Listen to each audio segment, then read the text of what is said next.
하나님은 기름 부어 세우신 엘리사를 통해 하나님의 말씀이 실제가 되도록 역사하셨죠. 우리 인생에게는 기적처럼, 또 어쩌면 이적처럼 느껴지고 다가올련지 모르지만 하나님은 그 말씀하신 것을 그대로 이뤄가셔요.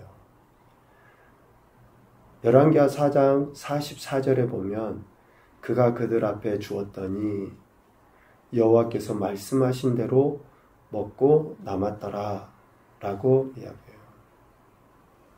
처음 만든 떡 보리떡 20개와 자루에 담은 채소를 가지고 어떻게 100명을 먹일 수 있어요? 그런데 하나님의 말씀이 그렇게 하시겠다고 하시니 순종하는 자들을 통해 하나님께서 말씀하신 대로 먹고 남게 된 거예요. 우리는 기적을 바라고 역사도 바라고 그래요. 당연히 그렇게 되면 좋겠어요. 그런데 하나님이 우리에게 기대하시는 것은 뭡니까? 그 말씀을 듣고 순종하냐 순종하지 않느냐라는 거. 실질적으로 하나님의 말씀 우리 인간의 생각하고 다르거든요. 오늘 본문에도 나오지만 우리가 생각하는 거하고 달라요. 현실적으로 세상적으로 우리는 보고 판단해서 그러니 하나님 말씀에 순종하는 것이 얼마나 큰 믿음이며 복인지를 우리는 알게 되죠. 오늘 본문에도 하나님의 은혜와 역사하심을 경험한 사람들, 하나님을 경외하는 사람들을 통해 그 말씀이 또 하나님의 은혜가 역사가 실제가 되는 것을 분명하게 보여주시고 있습니다. 오늘 본문에 등장하는 사람은 나아만이죠. 아람 왕의 군대 장관이라고 이야기합니다. 아람은 수리아 지역을 이야기하거든요. 북이스라엘과 남유다 사이에서 적절하게 어쩔 때는 적대적으로 막 강하게 했다가 어떨 때는 또 우호적으로 이렇게 했다가 하는 그 나라 아람이었거든요. 그 나라의 군대 장관이에요. 군대 장관. 그 아람의 군대 장관에 대한 소개를 1절 중반에 하고 있죠.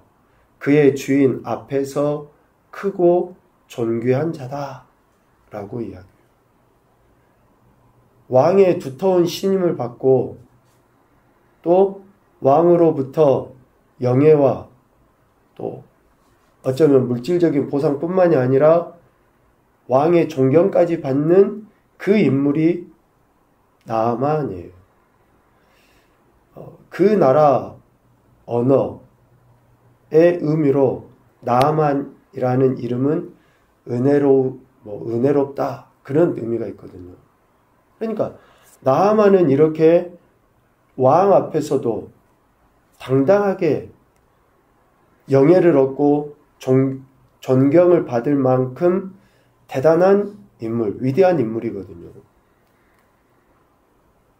그런데 그가 나병 환자라는 겁니다. 저들도 그렇게 생각을 하겠죠. 안 믿는 사람들도 우리는 병들었다 그러면 저주받았다 이렇게 이야기를 해요. 그런데 특별히 나병은 성경에서 말씀하시는 것처럼 하나님에 의한 병이라는 것이 분명하죠.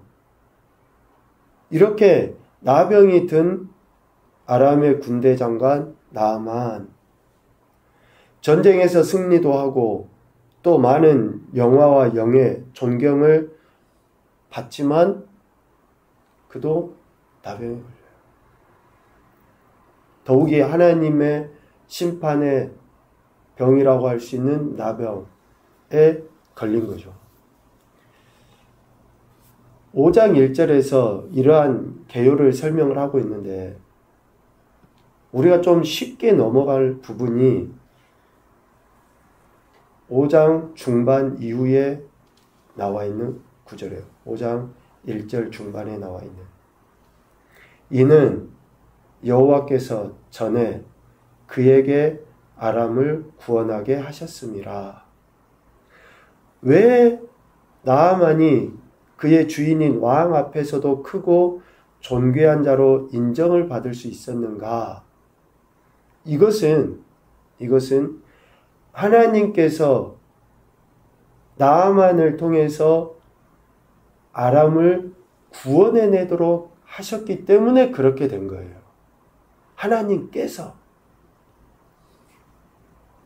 나아만이 나가서 싸웠던 전쟁이 어떤 전쟁이었는가 생각해 보면 다른 이방 족속들과의 전쟁이 아니라 2절 이하의 내용들을 살펴볼 때에 북이스라엘과의 전쟁이었음을 충분히 짐작을 합니다. 전에 아람 사람이 떼를 지어 나가서 이스라엘 땅에서 어린 소녀 하나를 사로잡음에, 그러니까 북이스라엘과의 전쟁에서 승리한 거예요.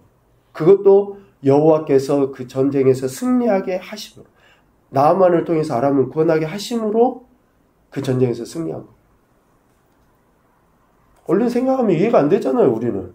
아니, 하나님이 이스라엘을 보호해 주셔서 아람을 물리쳐 주시기는커녕, 아니, 하나님이 지키시고 보호하셔서 그냥 전쟁이 안 나게 하시든지 아람을 이기게 하셔야지. 어떻게 아람이 북이스라엘을 이기게 하시고 포로들을 잡아왔음에도 불구하고 그럴 수 있느냐라고 충분히 여길 만합니다. 그러나 하나님께서 이방 나라 곧 아람의 군대장관 나아만에게 북이스라엘과의 싸움에서 이기게 하신 것은 두 가지의 이유가 있다라고 생각을 합니다. 첫 번째는 하나님께 범죄한 북이스라엘에 대한 심판이에요. 계속 우리 11개 말씀들을 왕들의 역사를 보면서 그러잖아요. 또 사사시대도 마찬가지예요. 하나님을 떠나고 하나님께 불순종하고 하나님을 거역하는 인생들을 하나님이 이방의 나라들을 들어서 계속 심판하시잖아요. 전쟁을 통해서 패하게 하시고 어떤 재앙들을 통해서 그들이 회개하고 돌이킬 수 있도록 계속 기회를 주셔요. 그렇게 북이스라엘에 범죄한 것에 대한 심판이고, 두 번째 이유는 오늘 5장 1절 말미에 보면 그는 큰 용사이나, 큰 용사.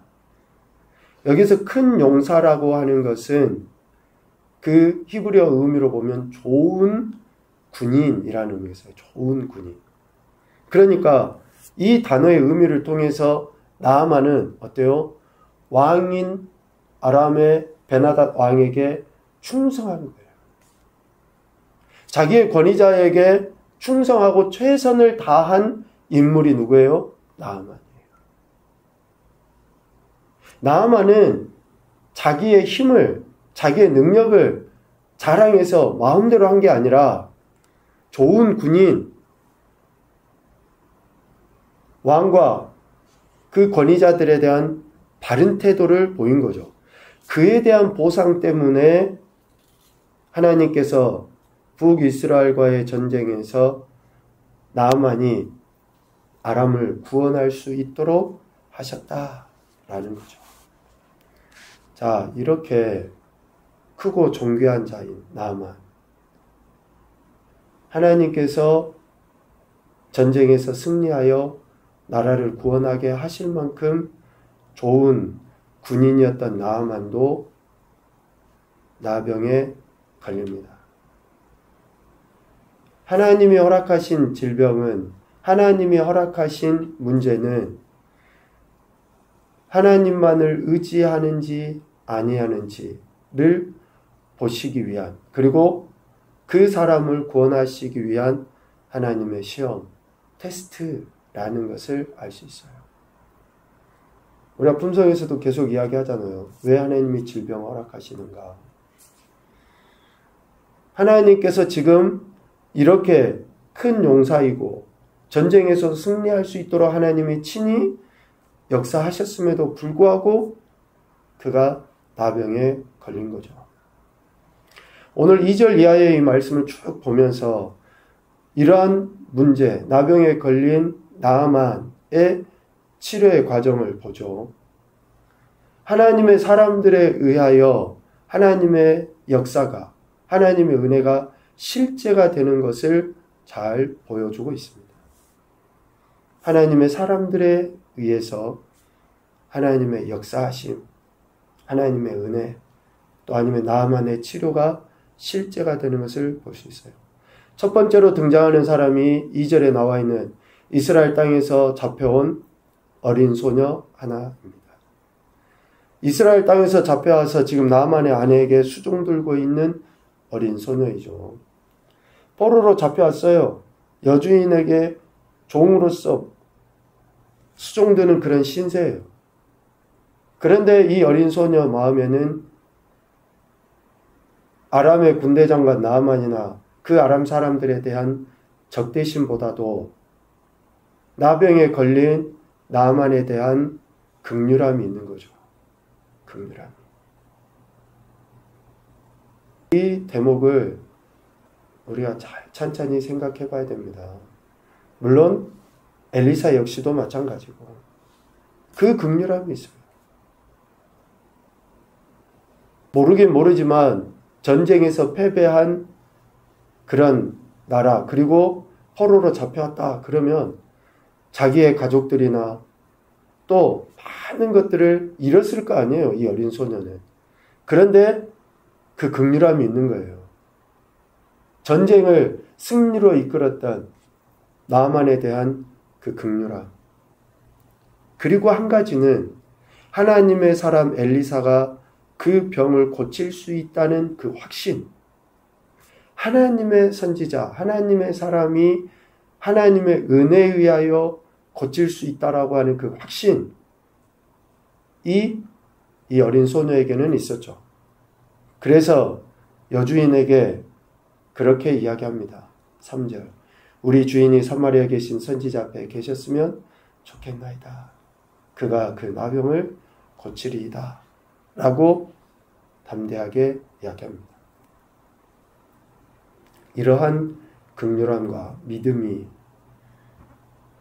담대하게 이야기할 수 있었고, 또 엘리사는 어떻습니까? 적대국의 군대 장관임에도 불구하고 그의 나병이 나을 수 있도록 방법을 가르쳐줘요. 10절. 엘리사가 사자를 보내죠. 그렇게 전화합니다. 너는 가서 요단강에 몸을 7번 씻으라. 네 살이 회복되어 깨끗하리라. 라고 가르쳐줘요. 북이스라엘과 싸워서 사람도 물질도 약탈해간 그 적대국의 군대 장관, 이 나병에 걸렸는데 그 나병을 고치기 위해서 이러한 방법을 이야기를 합니다. 말씀드린 것처럼 어린 소녀나 엘리사의 공통점은 나병 환자에 대한 긍휼함이고, 그 나병을 깨끗하게 하시는 하나님을 인정하는 믿음이었다라고 할 수 있죠. 그런데 11절 이하의 내용을 봐보십시오. 나만은 엘리사의 그 명령, 그 말씀에 노를 바랍니다. 나만이 노하여 그냥 그 자기 마음 깊은 곳에서부터 솟아나는 그런 화를 이야기해요. 왜 이렇게 노를 바랄 수밖에 없는가? 그것은 먼저 5절 이하의 내용들을 통해서 볼 때 왕이 자기 나라의 왕도 이렇게 죽여주고 높여주고 막 은금 재물들을 쌓아가지고 이스라엘에 보낼 만큼 자기 나라의 왕도 자기를 함부로 하지 아니하고 자기를 이렇게 대접하고 대우했잖아요. 그래서 지금 북이스라엘까지 온 거 아니에요, 이스라엘까지. 그런데 엘리사가 그 이야기 하잖아요. 나와 보지도 않고 그냥 엘리사의 몸종 하나를 보내서 당신 이렇게 하시면 됩니다. 라고 이야기만 해준 거예요. 우리가 높임 받는 거 참 좋아요. 그런데 한번 제대로 높임 못 받잖아요. 그러면 옛날에 높임 받았던 것이 생각이 나서 훨씬 더 그 분이 나게 돼 있어요. 나만의 문제만이 아니에요. 누구든지 그래요. 그래서 상석에 앉으려 하지 말고 그냥 말단 자리에 앉아 있으면 이렇게 아이고 위로 올라오십시오 오십시오 그러면 차라리 그게 더 낫고 좋지. 내가 상석에 딱 앉아 있는데 당신 자리 아닙니다. 저쪽으로 가세요. 그러면 훨씬 더 분이 난다고. 훨씬 더. 지금 나만이 꼭 거기 노하여는 가슴속 깊은 곳에서부터 그러한 자신의 그 모든 그 어리석음과 악함을 드러내는 거예요. 참 안타깝죠. 그리고 한 가지는 또 뭐냐면 왜 노를 바라냐면 방법이 자기의 방법과 틀리다는 거예요. 방법이 자기 방법과 틀려요. 그가 내게로 나와 서서 그의 하나님 여호와의 이름을 부르고 그의 손을 그 부위 위에 흔들어 나병을 고칠까 하였도다. 지금 나만의 생각 방법은 뭐예요? 아니 그러면 자기가 뭐 하면 되죠. 하나님은 하나님의 방법대로 일하시잖아요. 그런데 우리는 우리의 방법으로 하나님이 일해 주시기를 기다리는 거예요. 내가 이미 정해놓고 그 방법 안에 그 틀 안에 하나님이 들어오시기를. 그러니까 기도도 우리는 이 문제가 해결될 것을 믿어요. 그런데 이 문제 해결될 것을 어떻게 해요? 내가 기대하는 방법으로 해결되기를 기대해요. 하나님 필요 없는 거죠. 오늘 나아만은 이러한 자기의 생각, 즉 권위에 대한 무시라든지 또 자기의 방법으로 하지 않는 것에 대한 분이 있는 것입니다. 우리 이 부분을 매우 신중하게 생각하고 또 깊이 묵상을 해야 됩니다. 우리는 하나님 앞에 누구나 가장 낮고 낮은 존재들이고 또 우리의 생각대로 하나님이 일하시는 분이 아니에요. 우리 암송도 하잖아요. 뭐 하나님 생각은 우리의 생각과 다르고 하나님 결은 우리의 결과 달라서 뭐 높고 말은 다 잘해요. 그런데 문제 딱 부딪히면 내 생각이 내 틀 안에 딱 갇혀가지고 내 방법대로 내 생각대로 안 하면 막 분이 나는 거예요. 매우 위험합니다. 나만은 이러한 분으로서 엘리사의 명령을 매우 불쾌하게 반응하고 그냥 그 자리를 떠나버리죠. 그런데 나만의 종들이 어떻게 이야기합니까? 엘리사의 명령을 따를 것을 권면해요. 내 아버지여, 선지자가 당신에게 큰 일을 행하라 말하였다면 행하지 아니하였겠습니까? 저는 이런 생각을 해봅니다. 여기서 나아만에게 큰 일을 행하라 라고 할 때 당신 가서 일주일 철야 금식하면 당신 그 병 낫습니다 라고 하면 어때요? 나아만이 해봤겠죠. 뭐 어떤 더 큰 일, 그래 돈으로 뭐 해야겠다 그러면 물질 많이 있으니까 당신 교회에다가 얼마 헌금하면 당신 병 낫습니다. 그러면 어때요? 큰 일을 이야기하면 이렇게 하면 내가 낫겠구나 라는 생각을 할 거 아니에요. 내가 어떻게 해서든지 내 몸으로 뭔가 일을 하면은 그러니까 결국은 내가 할 수 있는 걸로 내가 해서 내가 낫는 거예요. 그것은 큰 일을 행하라 말했다면 당연히 행하겠죠. 여러분 이게 지금 우리가 매우 신중하게 조심해야 될 부분들이에요. 하물며 당신에게 이르기를 씻어 깨끗하게 하라 함이리까. 하나님의 말씀도 하나님의 인도하심도 내가 뭔가를 해야지만이 내가 뭔가 느껴져야지만이 된다라고 하는 그런 생각을 누구나 갖고 있죠. 그러나 나만이 이런 그 조언의 이야기를 듣고 요단강에 몸을 담갔을 때에 어린아이 살같이 희게 회복되어 깨끗하게 되는 역사가 일어납니다. 자신의 생각, 자신의 계획, 자신의 방법 다 내려놓습니다. 순종과 결단은 언제 이루어집니까? 이처럼 인간적인 생각과 방법을 내려놓을 때 순종할 수 있고 결단할 수 있습니다. 그 순종에 의하여 나만은 고침받게 되는 것이죠.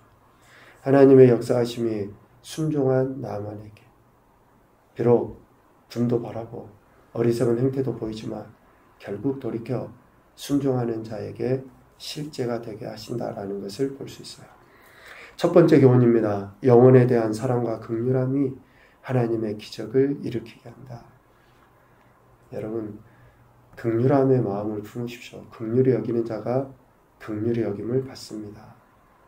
하나님이 우리를 긍휼히 여겨주심에 대한 그 은혜를 꼭 나타내 보시고, 두 번째, 인간의 생각과 방법을 내려놓을 때 하나님께서 역사하신다.